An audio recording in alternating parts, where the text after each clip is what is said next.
नमो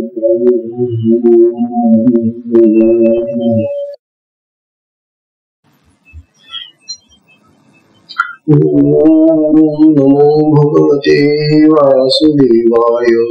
नमो भगवते वासुदेवाय। नमो भगवते वासुदेवाय। नमो भगवते वासुदेवाय। नमो भगवते वासुदेवाय। श्री सद्गुरुनाथ महाराज की जय। अवधूत चिंतन श्री गुरुदेव दत्त। परम पूज्य श्री सद्गुरु संत ज्ञानेश्वर महाराज की जय।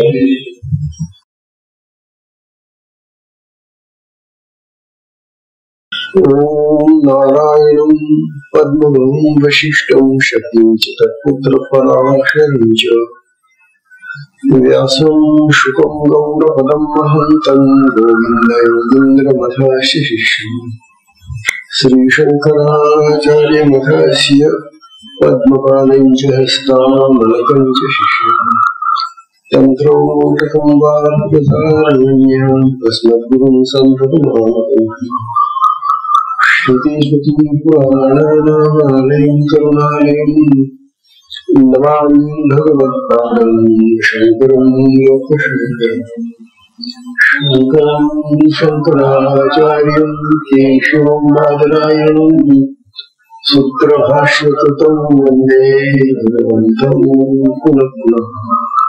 नित्यं शुद्धं निराभासं निराकारं निरञ्जनं नित्यबोधं चिदानन्दं ब्रह्म नमाम्यहम्।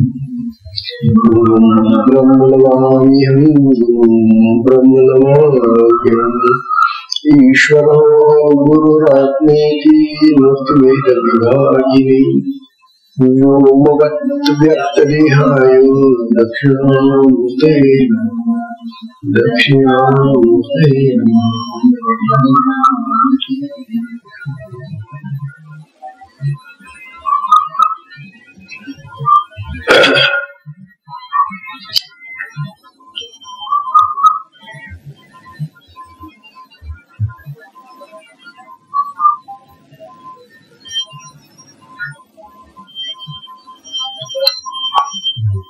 श्री सद्गुरुनाथ महाराज की जय। अवधूत चिंतन श्री गुरुदेव दत्त। परम पूज्य श्री सद्गुरु संत ज्ञानेश्वर महाराज की जय।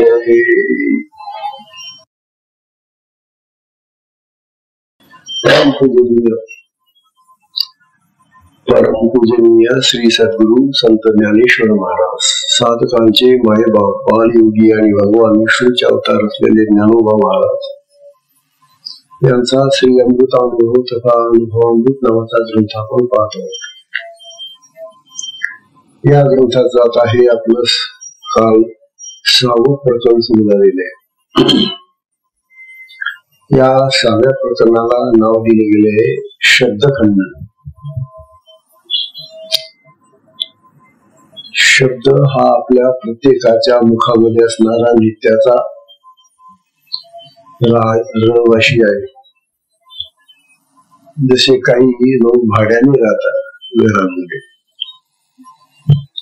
पण याने तर आपलं तो मुख जे आहे ना, ते कांच त्याचं घर बांधून घेतलेलं आहे. म्हणजे हा कांचा रहिवासी आपल्या घरामध्ये राहणारा शब्द. दररोज म्हणतो आपण, उठल्या बरोबर जागा आली की चालला तो बोलला, काय ना काहीतरी सुरू होऊन जात आपलं बोलणं. तेव्हा हा शब्द म्हणजे आपला नित्य परिचयाचा आहे. किंबहुना तोच आपल्या मुखामध्ये कायमचा राहणारा वास्तव्य करणारा आहे आणि मरेपर्यंत हा शब्द आपल्याला मरताना सुद्धा लोक सोडत नाही. मरताना सुद्धा त्या माणसाचं काही म्हणणं आहे का बाबा तुला, काही सांगायचंय का बाबा तुला, सारखे विचारत असतात त्याला. मरताना सुद्धा त्याला शब्दांनी सांगावं लागेल ना.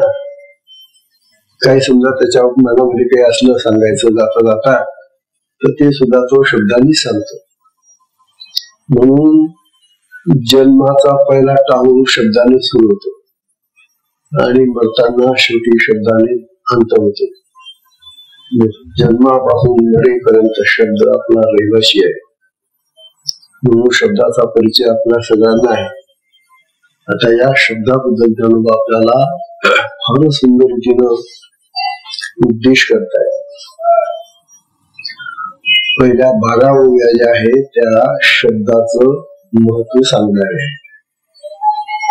ज्ञानोबांनी प्रथमतः या शब्दाला फार आदर दिला, मान दिला आणि 12 ओव्यामध्ये त्या शब्दाचं अतिशय सुंदर वर्णन महात्म्य सांगितलं. आणि मग 12 ओव्याच्या पुढे मग त्याचं खंडन सुरू झाले. खंडन म्हणजे हा तसा तुम्हाला जितका तो उपयोगी आहे तसाच तो त्याज्यही आहे असं सांगते. तर उपयोगी कसा आणि तो टाकाऊ कसा, त्याज्य कसा. ज्या शब्दाला आपण आपल्या तोंडामध्ये घर दिलेला आहे असा हा शब्द वाईट कसा आहे आणि चांगला कसा आहे हे आपल्याला माहिती असलंच पाहिजे. बरोबर, किती महत्वाचा विषय हा. तेव्हा कांतज्ञानवादी पहिल्या ओळीमध्ये सांगितलं,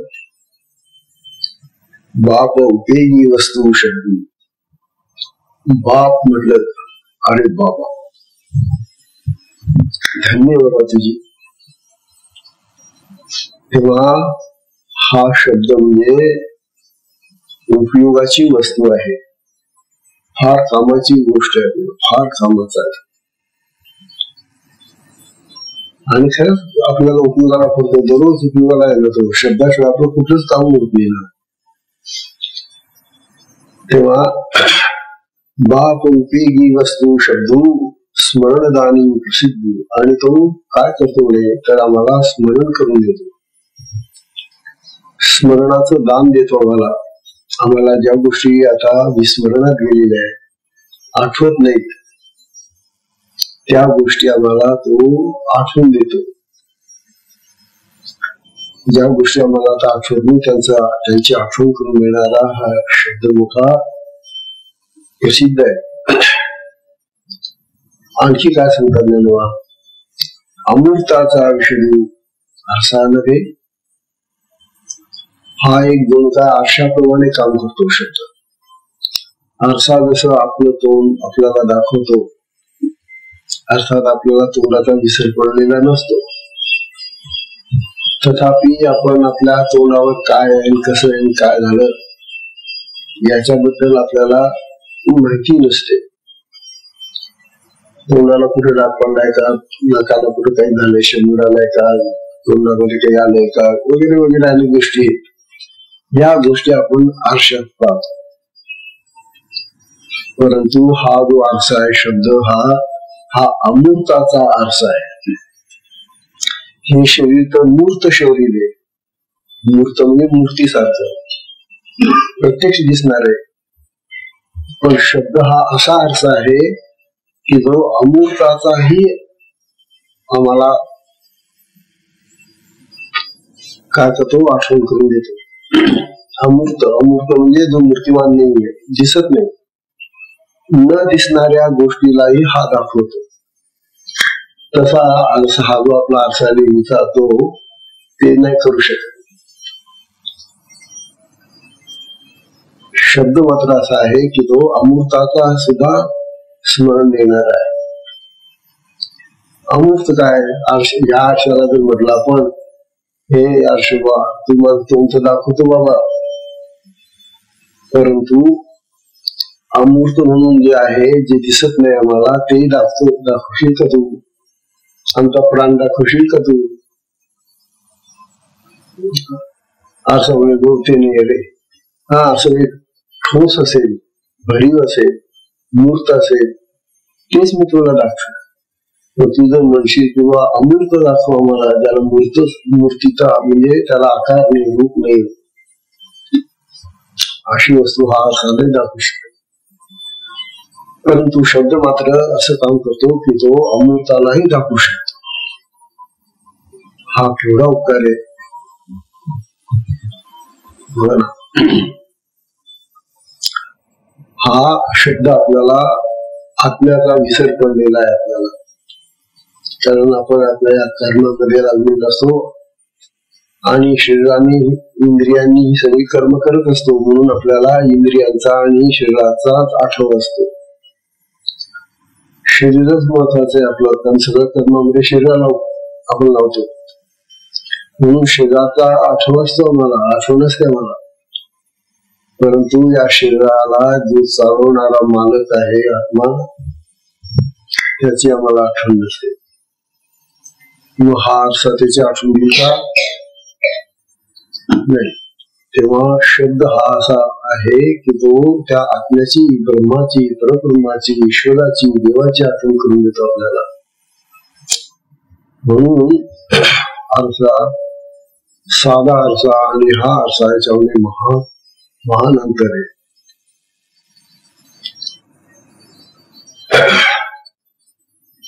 जगामध्ये अनेक वादविवाद आहेत आत्म्याबाबतीत असतील, परंतु हा जो शब्द आहे, शब्द म्हणतो तुमचे वादविवाद तुमच्याजवळ ठेवा. माझं काम आहे की तुम्हाला आठवण करून देणं. तुम्ही आत्म्याला माना नका मानू, पण मी तुम्हाला आत्म्याची आठवण करून देईन. तेव्हा हा स्मरणदानी फार प्रसिद्ध आहे. म्हणतात ज्ञानोबांना याच्याने विचारलं,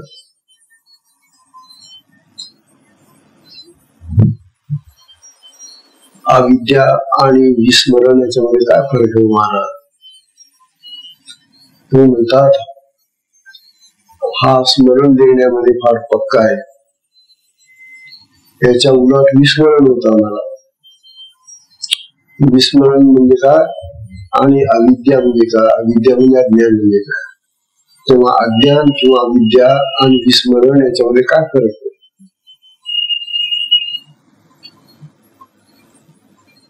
अज्ञानामध्ये काय फरक आहे आणि विस्मरणामध्ये काय फरक आहे? अज्ञानामध्ये काहीच कळत नाही.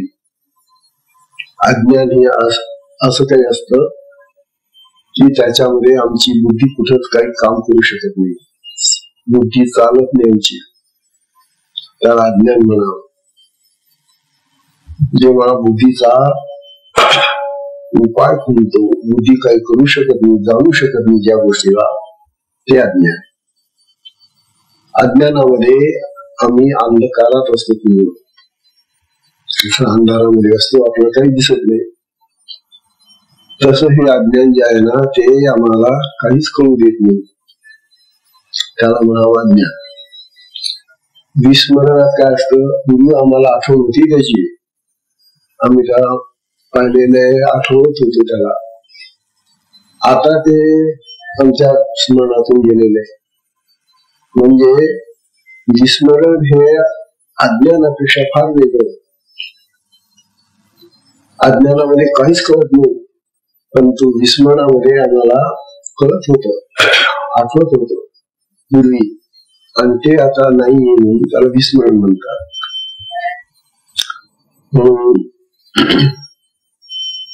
माणसाला विस्मरण असावं पण अज्ञान नसावं, अविद्या नसावी. बर, त्या दोघांना निवड करायची झाली तर दोन्ही चिटकतात आपल्याला. अविद्याही चिटकते, अज्ञानही असतं, आणि विस्मरण तर होतच आम्हाला, आठवण तर करतेच नाही वाटते. मग या दोघातलं तुम्हाला काय पसंत आहे असं जर कोणी विचारलं, दोन पदार्थ ठेवले तुमच्यापुढे, ही एक अविद्या आहे आणि एक अविस्मरण आहे, विसरणेपणा आहे. यातलं कोणतं चालतं घ्या तुम्ही. तेव्हा यातलं अज्ञान नको बाबा, विस्मरण चालेल, कारण केव्हा ना केव्हा तरी त्याचं स्मरण होईल मला. पण हे अज्ञान जे आहे ना त्याच्यामध्ये पूर्ण गेलेलं असं काहीच कळत नाही. म्हणून साधकांना विशेषतः जेव्हा सांगतात की विस्मरण झालं तर चालेल एखाद्या वेळेला, पण अविद्या आणि अज्ञान नको. हे साधका, तुला जर अविद्या आणि अज्ञान आलं तर तुला काहीच कळणार नाही रे. म्हणून विस्मरण चालेल. आम्ही विसरलो साधना करायला, आम्ही विसरतो म्हणजे काय महत्वाची गोष्ट म्हणजे साधनांची. साधना करायला विसरलो, आणखी कुठल्या गोष्टी विसरतो आम्ही.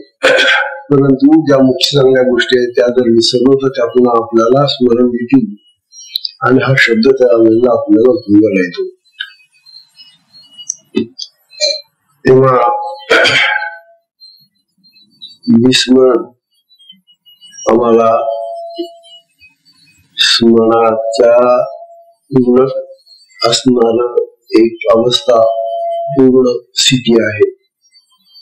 विस्मरण चालेल, कारण स्मरण आलं म्हणजे विस्मरण गेलं.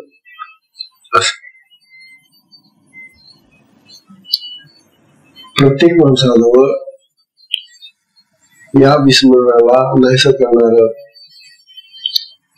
जे महत्वाचं साधन आहे ते म्हणजे शब्द आहे. शब्दामुळे विस्मरण झालेलं असतं ते नाहीसं होतं. आणि मग प्रत्येक मनुष्य हा अनेक शब्दांच्या संपत्तीचा मालक असतो. बघा तुम्ही आता आपल्याला काही एकच शब्द येतो का फक्त? नाही, आपण शब्द संपत्तीचे मालक आहोत. म्हणजे काय? पैसे नसतील इतके आपल्याजवळ, पण शब्द खूप असतात आपल्याजवळ. एकदा बोलायला लागलो आपण तर किती शब्द बोलले जातो. यंत्र पाहिजे खरं म्हणजे त्यावेळेला आपल्याला की आपण किती शब्द बोललो. एका दिवसात आपण किती लाखो कोट्यावधी शब्द बोलून जातो बरं. एका दिवसात असा जर हिशोब केला आपल्या सगळ्या आयुष्याचा तर आयुष्यामध्ये किती बोललं गेलं असेल, आपलं किती शब्द बोलले गेले असतील. म्हणून आम्ही शब्द संपत्तीचा साठा गमावलेला आहे. शब्दांची संपत्ती ती आमच्याजवळ असते. म्हणून हे साधका, तुझं शब्दांची संपत्ती आहे, त्या संपत्तीच्या योगाने तुला पडलेलं जे विस्मरण असेल ते नाहीसं करू शकशील. म्हणून आपल्याजवळ ही शब्द संपत्ती उपयोगाची आहे, ती राखून ठेवा.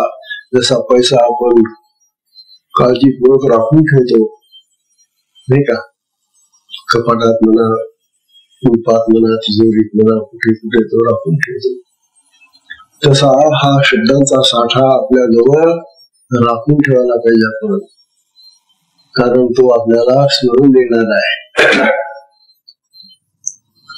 ज्ञानमाता म्हणत होते की वाचस्पतीचे पाडे सर्वज्ञता तरी जोडे. हो, वाचस्पती म्हणजे देवांचे गुरु जे वाचस्पती आहे, बृहस्पती आहे, त्यांच्याजवळ तर फारच मोठा साथ आहे की भगवान शंकर घ्या, ह्या सगळ्या देव देवता, भगवान कृष्ण घ्या, भगवान राम घ्या, कुठली देव देवता घ्या, त्यांच्याजवळ ही शब्द संपत्ती फार मोठी असते. आणि म्हणून ते लोकांना त्या शब्दांनी उद्देश करतात. शब्दांनी महान कार्य केले जातात पण त्या जगामध्ये. म्हणून हे शब्द आपल्या उपयोगाचे आहेत आणि ते सांभाळून ठेवा. ती शब्दांची संपत्ती आपल्याला कामाला येईल. अशा प्रकारे शब्दांचं महत्व ज्ञानांनी पहिल्या 12 ओळींमध्ये आता आपल्याला सांगायला सुरुवात केलेली आहे. पण 12वी झाली, 12वी संपली की मग तिथून मग ते शब्दाचं खंडन करतात. ते म्हणतात जितका तो उपयोगी आहे तितका तो त्याज्यही आहे, टाकाऊ आहे. त्याचं मी खंडन चाललेलं आहे. मग पुढे 12व्या ओळीच्या पुढे चालतं. ते 3 प्रकारांनी त्यांनी खंडन केलेले. त्याचा नुसता गोषवारा तुम्हाला सांगून ठेवतो पुढे काय ते. पुढे आपल्याला आता जेव्हा प्रत्यक्ष आपण त्या ओव्या वाचू त्यावेळेला कळेलच. पहिला प्रकार असा आहे की हा जो शब्द आहे ना, हा आत्म्याचं स्मरण करून देतो असं मी म्हणतो. परंतु ज्ञानोबा म्हणतात आत्म्याचं विस्मरण आम्हाला कधीच होऊ शकत नाही. आत्म्याचं विस्मरण म्हणजे आत्म्यामध्ये स्मरण नाही किंवा विस्मरणही नाही. तो विस्मरण आणि स्मरणाच्या पलीकडे. आणि जो आत्मा विस्मरणाच्या पलीकडचा आहे त्याला हा शब्द कुठं जाईल स्मरण द्यायला. म्हणून पहिली गोष्ट अशी की आत्म्याचं विस्मरण होत नाही. विस्मरण जरी झालेलं कोणाला असलं तरी तो हा शब्द त्याचं स्मरण देऊ शकत नाही असं म्हणतात. दुसरा प्रकार असा आहे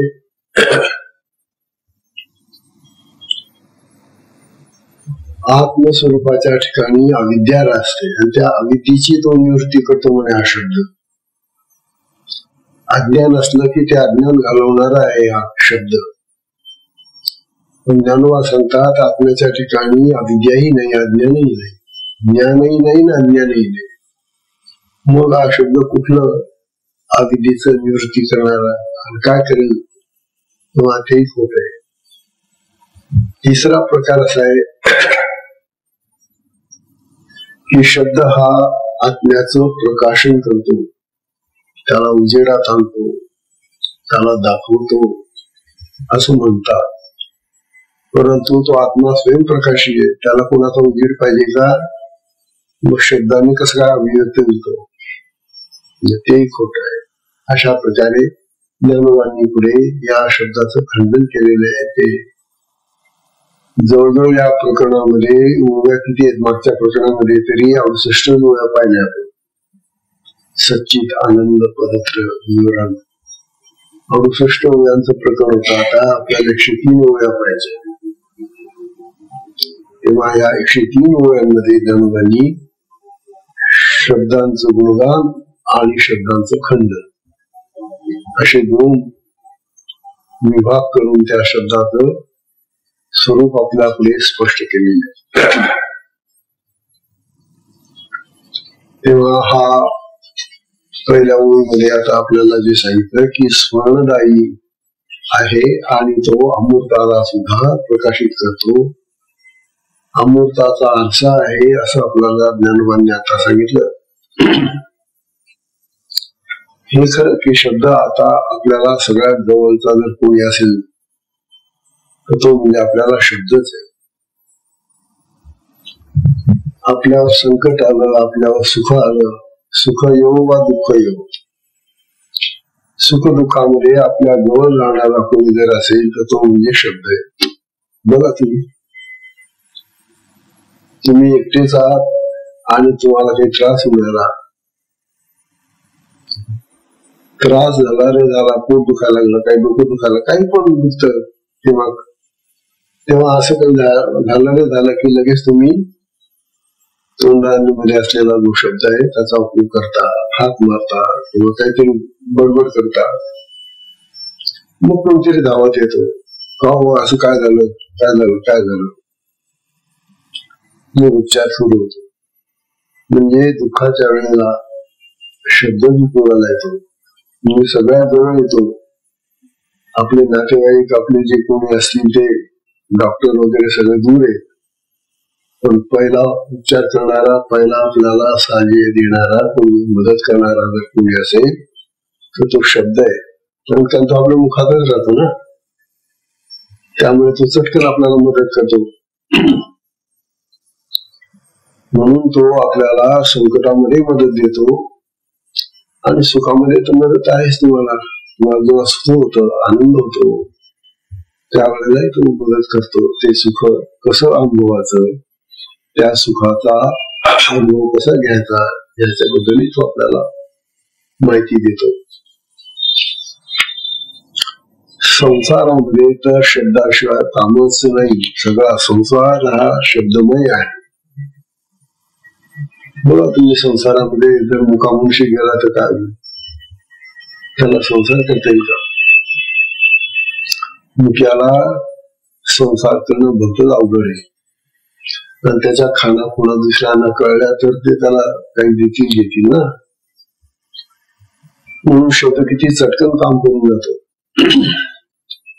कुठल्याही दुकानामधून कुठला काय पदार्थ आणायचा असेल तर तो चटकन शब्दांनी आपल्याला आणता येतो. एखाद्या मुख्य माणसाजवळ आपण सांगितलं की दार येतो आता हे आम्ही घेऊन ये, ती कठीण गोष्ट आहे त्याच्या दृष्टीने. त्याला एक तर ते सांगणं कठीण आहे त्या दुकानदाराला, जर ते दुकान दिसलं तरी. तात्पर्य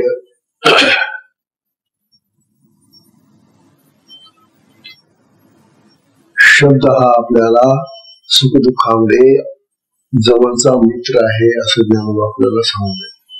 म्हणून शब्दाला फार महत्व आहे असं आता ते सांगून राहिले. आता ज्ञानेश्वर म्हणतात बाप धन्य. त्याला धन्य धन्य का म्हटलं आणि त्याला बाप का म्हटलं? तर ती 19 वेळ अशी ना ती बाप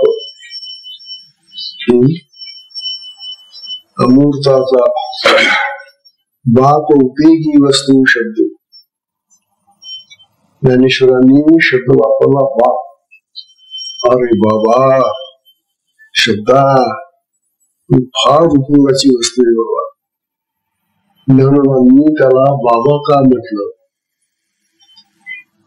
कारण तो खरोखर फार वडील आहे. अरे शब्द आता आमच्या जन्मापासून सुरू झाले. वडील कसे काय झाले, आमचे बाप कसे झाले तुम्हाला माहितीये? आपली जे पंच बर का आहे, पंचमा म्हणता येत नाही.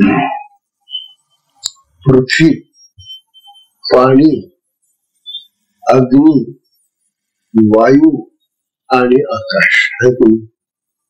हे खालून आपण वर गेलो ना, पण निर्माण होताना वरून खाली आलेले. आधी आकाश झालं, आकाशानंतर वायू झाला, वायूमधून अग्नी आला, अग्नीमधून मग पाणी आलं आणि पाण्यामधून जमीन आली. अशी निर्मिती झालेली जगाची. मग आधी कोण झालेलं आहे? आकाश. ब्रह्मातून आधी आकाश झालं आणि आकाशातून शब्द निर्माण झाले.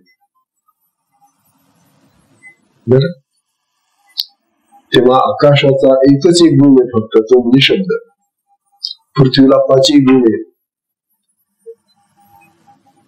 कमी कमी होत आलेले ते गुण. आकाशाला 1 गुण आहे, वायूला 2 आहे, अग्नीला 3 आहे, पाण्याला 4 आहेत आणि पृथ्वीला 5 गुण आहेत. हे गुण कोणते? गंध पृथ्वीचा गुण आहे. रस बर का, स्पर्श किंवा रस, रूप हे 5 असे गुण आहेत. कोणते? बघा, गंध एक, रूप, पाण्याला रूपही असत, रूप, रस, स्पर्श रस, रूप, रस, गंध, स्पर्श. हे जे 5 असे गुण आहेत, हे कसे कमी कमी होत आले आणि पृथ्वीला सगळ्यात जास्त गुण मिळालेले. परंतु जो आकाशाचा पहिला तो बाप आहे. बाप कोण आता सगळ्यांचा? आकाश ना. कारण तिथून सगळे निर्माण होत आले आणि तिथं शब्द निर्माण झालेला आहे आकाशात. मग या सगळ्या गुणांपेक्षा पहिला गुण कोणता आहे? शब्द. शब्द, स्पर्श, रस, रूप, गंध हे जे 5 गुण आहे त्याच्यामध्ये शब्द हा जो गुण आहे हा आकाशाचा गुण आहे आणि तो सगळ्यात अगोदरचा आहे म्हणून त्याला वडील मानलेले आहे सगळ्यांनी. आपले वडील कोण? आकाश. आकाशाचा शब्द हा गुण आहे. तेव्हा गुणांच्या मध्ये सगळ्यात वडील कोण? शब्द. शब्द हा सगळ्यात जुना आहे, सगळ्यात वडील आहे, मोठा आहे तो. म्हणून शब्दाला बाप म्हणून संबोधलं गेलेले. त्यामुळे हे आता जर कळलं नाही आपल्याला तर फार फजिती होईल आपली. म्हणून शब्द फार महत्वाचा आहे. वडील आहे तो आपला, तो आकाशातून निर्माण झालेला आहे. म्हणून त्याप्रमाणे त्याला बाप म्हटलं. बघा, ज्ञानवानी त्याला आरशाची उपमा दिलेली आहे. पण आता हा जो आपला नेहमीचा जो आरसा ज्याच्यामध्ये आपण तोंड पाहतो तो आरसा आणि हा शब्दरूप आरसा जो आहे याच्यात मोठा फरक आहे. कोणता फरक आहे ते आता दुसऱ्या ओळी सांगताय ज्ञानोबा. आज आपल्याला ही दुसरी ओळ पाहिजे. बघा, दुसऱ्या ओळीमध्ये ज्ञानोबा आता आरसा आणि हा शब्द रूपी आरसा यांच्यामध्ये काय फरक आहे ते सांगतात. पाहते आरसा पाहे, पाहते आरसा पाहे, तेथे काहीच नवल नव्हे. परी दर्पणे येणे होय न पाहते पाहते. परी दर्पणे येणे होय न पाहते पाहते. का म्हणतात ज्ञानोबा? अरे हा तुमचा जो आरसा आहे ना, बर का, पाहते आरसा पाहे, हा जो पाहणारा ज्याला डोळे ना तोच हा आरसा पाहू शकतो की नाही? हे तर खरं की नाही? तुम्हाला समजा आरशामध्ये तोंड पाहायचंय तर डोळे पाहिजे ना. डोळे नसले त्यांनी आरसा घेतला तर काय होतं? त्याला आंधळ्याला आरसाचा काही उपयोग आहे का? म्हणजे आंधळ्या माणसाला तुमच्या आरशाचा काही उपयोग नाही. तुमचं तोंड किती जरी स्वच्छ करून ठेवलं आणि तुम्ही काही जरी किती असलं तरी त्याचा उपयोग काही नाही आंधळ्याला. डोळ्याला महत्व आहे. डोळे असले तर हा आरसा महत्वाचा आहे असं ज्ञानोबा म्हणतात. पण शब्द हा असा आरसा आहे की तुम्हाला डोळे नसू द्या तरी तो रूप दाखवतो. अमृताचं रूप दाखवणार आहे तो. आंधळ्याला सुद्धा शब्द करता की नाही? आंधळा आहे तो, पण तू कान ठीक येत नाही त्याचे, बहिरा थोडच येतो. आंधळा आहे, त्याला रूप दिसणार नाही, परंतु हा शब्द जो आहे ना तो शब्द बरोबर त्याला रूपाचं दर्शन घडवतो. म्हणजे आंधळा सुद्धा शब्दांच्या माध्यमातून ते रूप पाहू शकतो. असे डोळे नाहीयेत. म्हणजे कमाल केली कधी शब्दाने. या आपल्या आरशाला डोळे लागतात. डोळे असले तर पाहता येतं.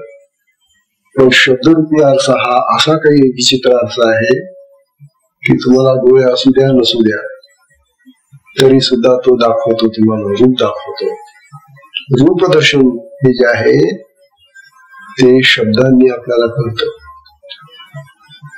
तुम्ही सुद्धा बघा, डोळे लावून बघा आणि कोणी बोलत असलं ऐकत असतात, तुम्ही ऐकायला येतं की नाही डोळे बंद करून?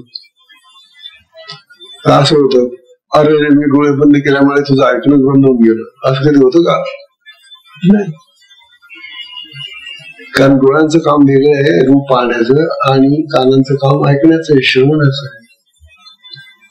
म्हणून आपण जरी डोळे बंद करून ठेवले आणि एखादा विषय एखादं वर्णन करून राहिला आहे तरी ते वर्णन आपल्याला समजते की नाही? समजा डोळे बंद केलं आणि त्याने तुम्हाला म्हटलं बरं का मी आता हा कागद दाखवतो तुम्हाला, हा कागद जो आहे ना तो चमकदार आहे, त्याला लाल चमक आहे, उजव्या बाजूला डाव्या बाजूला निळी चमक आहे, मध्ये गोल ठिपका आहे, तिथं पांढरा भाग आहे. आता कळतंय की नाही तुम्हाला? रूपाचं दर्शन होतंय की नाही? डोळे बंद आहे तुमचे, डोळे बंद असून सुद्धा तुम्हाला रूपाचं दर्शन होऊन राहिलं त्या माणसाच्या बोलण्यावरून, शब्दांवरून, की तो कागद कसा आहे, त्या कागदाचे रंग कसे आहेत, कुठे कोणता रंग आहे, हे सगळं रूप तुम्ही डोळे बंद करून सुद्धा ऐकून जाणू शकता. म्हणजे हा जो आरसा आहे, शब्दरूपी आरसा, हा डोळे असू दे नसू दे तरी सुद्धा रूपाचं दर्शन घडवणार आहे की नाही? म्हणजे किती महत्वाचा आरसा आहे बघा. म्हणून आपण सांभाळून ठेवला पाहिजे. हा आरसा फुटता कामा नये आपला. म्हणून त्याला म्हणतात फार उपयोगाची वस्तू एवढी काय, पाहते आरसा पाहे, पाहणाऱ्याला हा आरसा दाखवतो. तेथे काहीच नवल नव्हे. त्यात काय नवल आहे? डोळे असताना हा आरसा आपल्याला तोंड दाखवतो, यात काय विशेष नवल आहे? परी दर्पण येणे होय न पाहते पाहते. परंतु हा जो शब्दरूपी आरसा आहे तो न पाहणाऱ्याला सुद्धा दाखवतो, ज्याला डोळे नाही त्याला सुद्धा दाखवतो. हा शब्दाचा महान गुण आहे. आपल्या या आरशापेक्षाही शब्दरूपी आरसा फार महत्वाचा आहे आणि म्हणून या आरशाला आपण जपलं पाहिजे, शब्द सांभाळले पाहिजे, आपण शब्द वाढवले पाहिजेत, आपण शिकलो पाहिजे. म्हणून शिकवा मुलांना काय शिकवायचं? मी पोरं शिकले नाही तर यांचा हा शब्दरूपी आरसा वाढेल का? नाही वाढणार. जन्मताच पोरांना काही शब्द माहिती असतात का? म्हणजे ते हळूहळू शिकत जातात ना, आणि मग त्यांची शब्दसंपत्ती वाढत जाते. तेव्हा शब्दसंपत्ती वाढवणं हे फार महत्वाचं आहे. आणि म्हणून जे अज्ञानी लोक शिकले नसतात, शाळेत गेलेले नसतात, त्यांची शब्दसंपत्ती फार थोडीशी राहते. आणि शब्दसंपत्ती जर थोडी राहिली तर ज्ञानाचा साठा कमी होतो ना हो आमचा. हे तर स्वाभाविक आहे ना. जसे आपल्याला जास्त पैसे असले की पुष्कळ माल खरेदी करता येतो की बाजारात, आणि जर पैसा नसला आपल्याजवळ तर मग जेवढे पैसे तेवढं जाणतो आपण, आहे की नाही? तशी शब्दसंपत्ती ज्याच्या जवळ जास्त त्याला ज्ञानाचं क्षेत्र मोकळं होतं, जास्त मिळतं त्याला, तो जास्त खरेदी करतो ज्ञान त्या संपत्तीने. म्हणून लहान मुलांना हे पोरं जे असतात त्यांना शाळेत पाठवा. त्यांना अज्ञानी ठेवू नका, अडाणी ठेवू नका. आई बाप असतील तर असे बिचारे अडाणी आता राहून गेले ते. आता तर ते तर काही शाळेत जाऊ शकणार नाही, त्यांनी बालवर्गात नसतील का ते आई बाप, ते नाही जाऊ शकत आता. पण निदान जी पोरं झाली तुम्हाला त्यांना तर शाळेत पाठवा, म्हणजे त्यांची शब्दसंपत्ती वाढेल आणि त्यांना ज्ञान येईल ना. म्हणून ज्ञान म्हणतात शब्दांचं फार महत्व आहे. शब्दाची संपत्ती आपली वाढवली पाहिजे, वाढली पाहिजे, असं ज्ञानवा सांगून राहिले.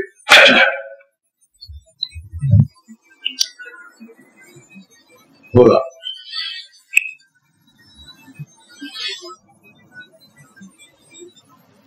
आता ज्ञानवा म्हणतात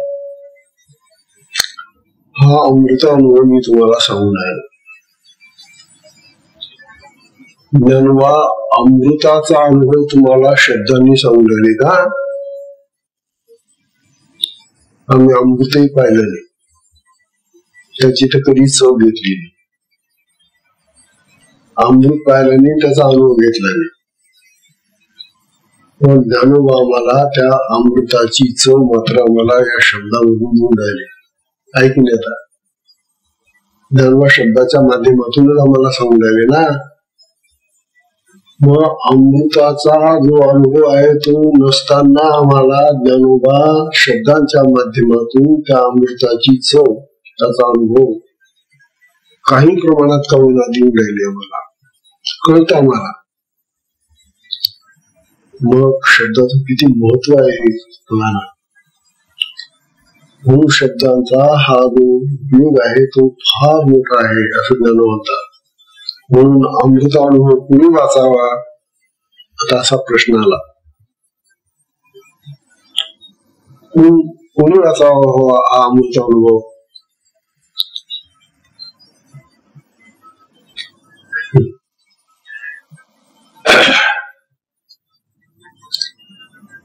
म्हणतात जो मुमुक्षु आहे त्याने अमृतानुभव वाचलाच पाहिजे. बरं. आणि ज्याला मोक्षाची, देवाची, ब्रह्माची, आत्म्याची गरज वाटत नाही त्याला अमृतानुभव वाचून उपयोगाचं नाही. तेव्हा मुमुक्षूसाठी अमृतानुभव आहे. साधक हा मुमुक्षू आहे. मुमुक्षू म्हणजे मोक्षाची इच्छा करणारा. मोक्ष कसला, कशातून मुक्ती पाहिजे तुम्हाला? या संसारातून सुटणाऱ्या मुमुक्षूला अमृतानुभव हा अतिशय उपयोगी आहे. आणि जो संसाराकडे चिटकलेला आहे, चिटकू पाहतोय, त्याने अमृतानुभव किती वेळ वाचला तरी काही उपयोगाचा नाही. बर, लक्षात घ्या. कारण हे जे विषय आहेत हे ज्ञानोबाजी आपल्याला सांगून राहिलेत, हे मुमुक्षूसाठी उपयोगाचे विषय आहेत. मुक्त होण्यासाठी उपयोगाचे, संसारात चिटकण्यासाठी नाही.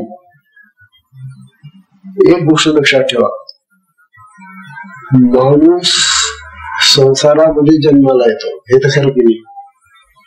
आपण सगळे संसारामध्ये जन्माला आलो, मग ज्यामध्ये आम्ही जन्माला येतो ते आपल्याला आवडणारच. म्हणून संसाराची आवड शिकवावी लागत नाही, हे तर खरं की नाही.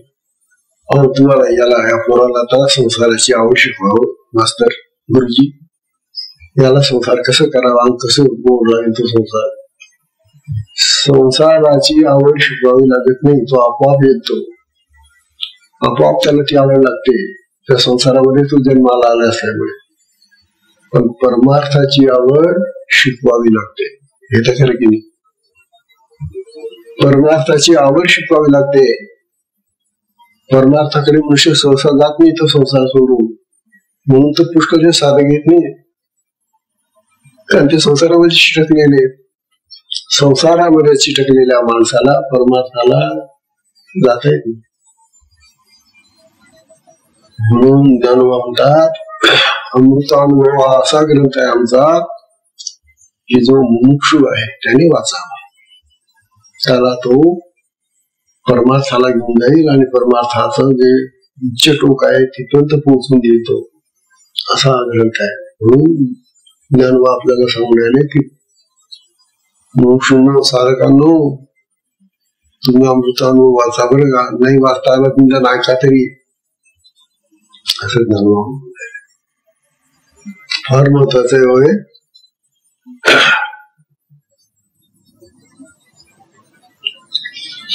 तेव्हा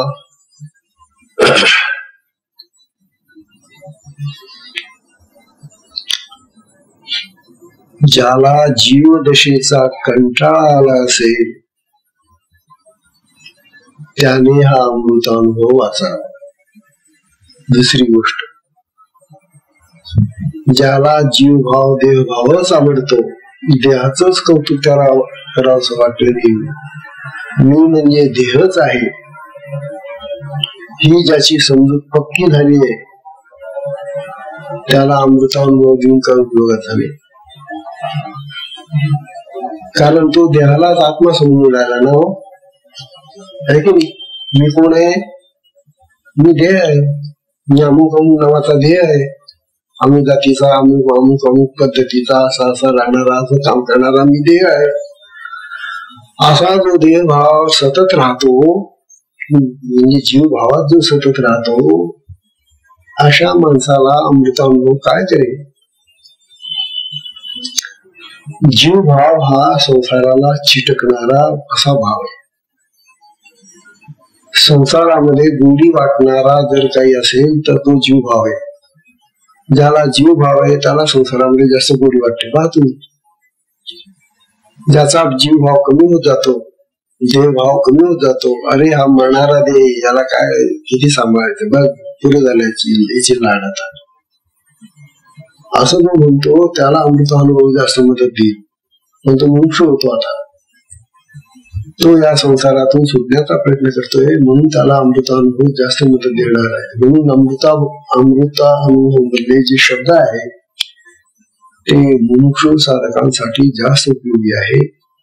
संसारी माणसासाठी, आसक्त झालेल्या माणसांसाठी, त्या मोह आणि आसक्ती आणि त्या सगळ्या लोभामध्ये अडकलेल्या माणसासाठी अमृतानुभव काही करू शकत. कारण त्यांचं ते जे जीवन आहे ते वेगळंच पद्धतीचं जीवन असतं. ते परमार्थाकडे ढुंकून पाहत नाही. आणि परमार्थाकडे ढुंकूनच पाहत नाही तुम्ही, तर मग तुम्हाला तो अमृतानुभव काय वाचून का उपयोग आहे, कसा उपयोग आहे. म्हणून परमार्थाची गोडी ज्याला लागली, परमार्थाची गोडी ज्याला लागली आणि ज्याला मुमुक्षुत्व आलं, म्हणजे मोक्षाची इच्छा झाली, त्याला हा अमृतानुभव अतिशय उपकारक आहे, लाभदायक आहे, फायदेशीर आहे.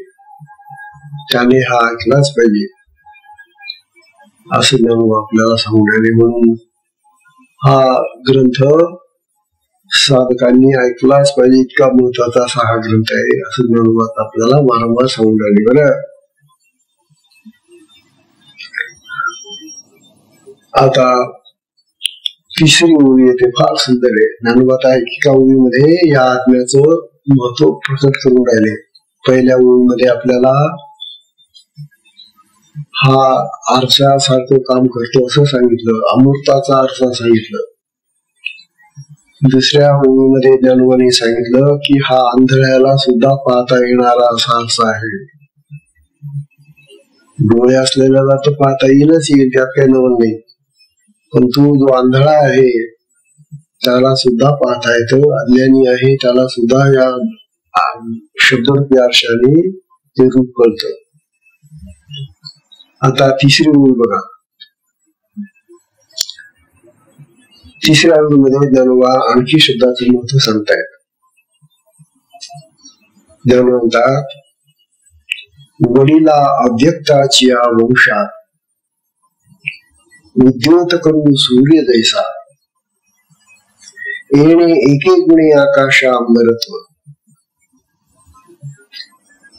काय म्हणतात ज्ञानोबा, वडिला अव्यक्ताची वंशा,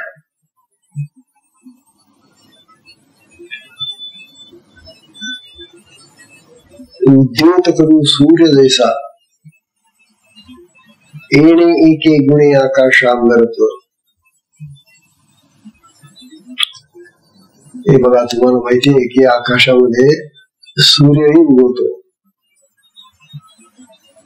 सूर्य हा आकाशातला मोठा तारा आहे आपल्या दृष्टीनं, पृथ्वीच्या दृष्टीनं. आणखी पुष्कळ सूर्य आहेत आकाशामध्ये या सूर्यासारखे, पण ते खूप दूर आहेत.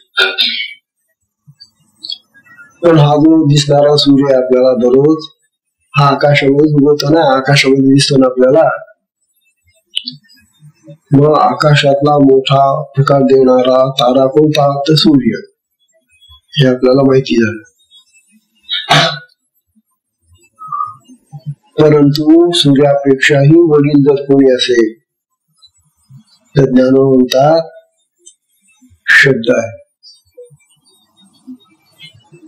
सूर्य हा एक गोल आहे, ग्रह आहे, तारा आहे. आणि हे सगळे तारे नंतर जन्माला आलेले. आधी आकाश झालं की नाही, आधी आकाश झालं आणि आकाशामध्ये शब्द निर्माण झाला. मग आधी कोण जन्मलं, आधी शब्द आला. म्हणजे शब्द हा सूर्याचा वडील भाऊ आहे, मोठा भाऊ आहे. त्याच्यापेक्षा वडील आणखी बघा, सगळ्यांपेक्षा वडील हा शब्द. पण तो सगळ्यात अगोदर जन्माला आलेला आहे आकाशामध्ये. आणि त्या आकाशाला नाव जे पडलं ना, आकाशाला काय नाव आहे माहिती का? त्याला अंबर म्हणतात. आकाशाला अंबर हे जे नाव पडलं हे त्या शब्दामुळे पडलेले असं जण म्हणतात.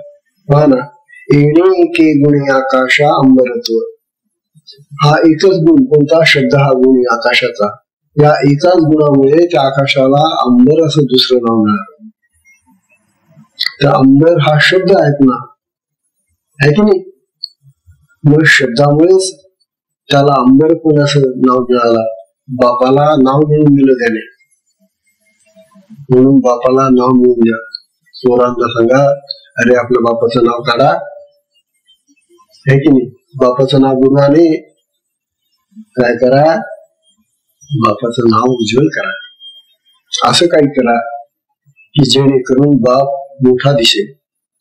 म्हणून अंबर जे आहे ना ते मोठं आहे. केवढं अंबर आहे. अंबर शब्दाचा अर्थ वस्त्र पण आहे.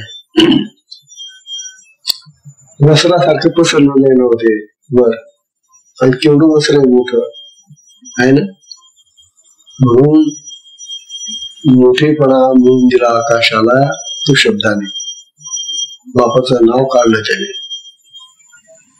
असे पुत्र व्हावे की जे बापाला मोठेपणा मिळून देतील. किती सुंदर आहे हे पाहणं.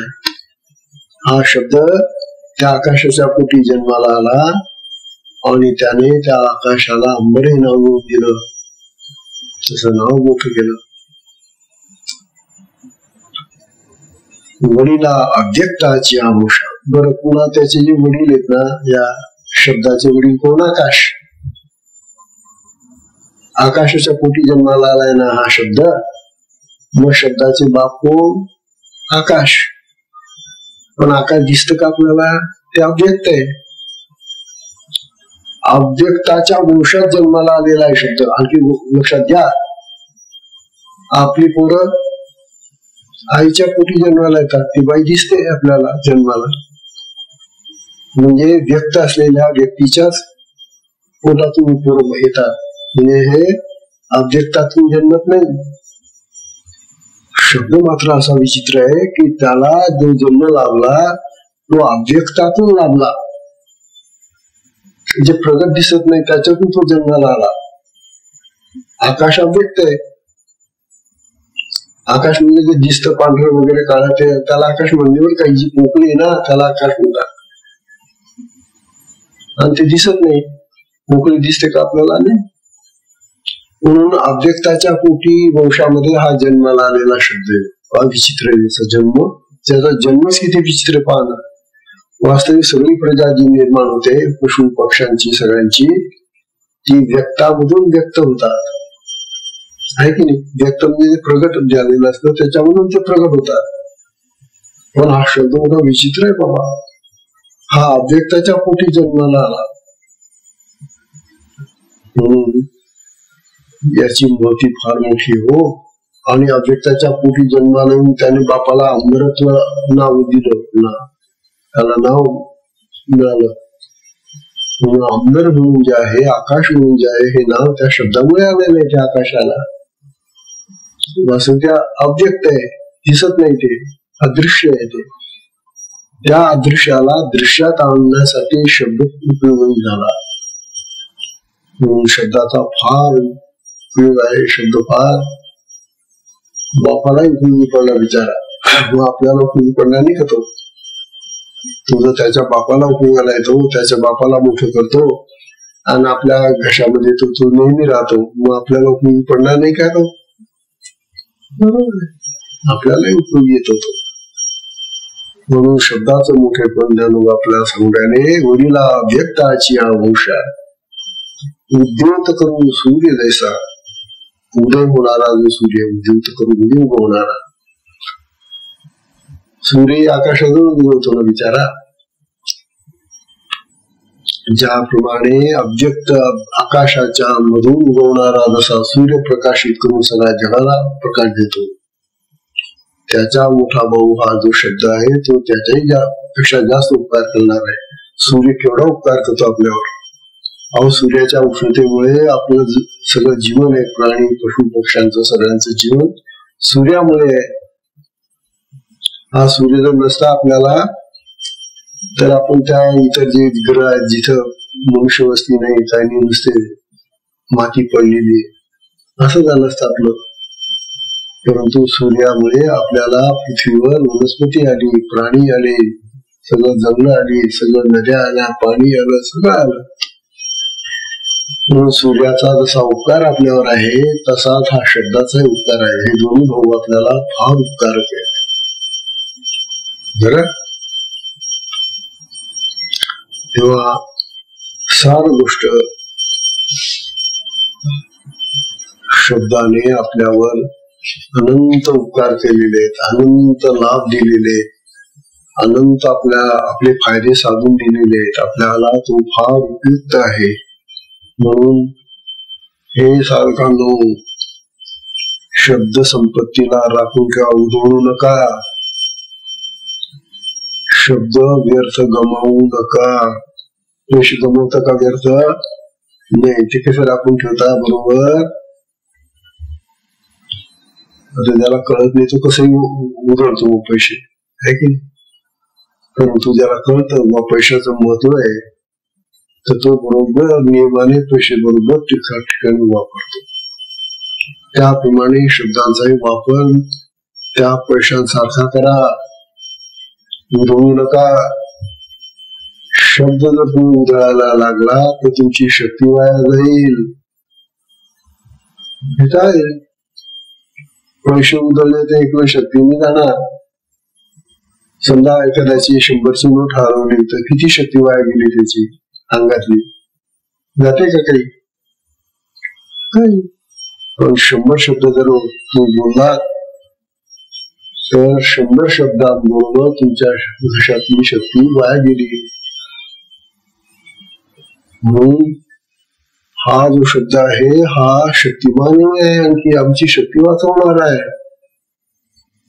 म्हणून याला उधळायचं नाही, काटकसरीने वापरायचं. म्हणून बोलताना व्यवस्थित बोला, सांभाळून बोला. तोंड सांभाळून बोल म्हणतो ना आपण काय वेळेला एखाद्याला. तो जर काय काही बडबड बोलत असला तर तो समोरचा म्हणतो तोंड सांभाळून बोल. तोंड सांभाळून बोलायचा अर्थ काय? बोलताना शब्द बदलून वापर, चांगले शब्द बोल, हा त्याचा अर्थ आहे. म्हणून शब्दाला किती किंमत आहे बघा.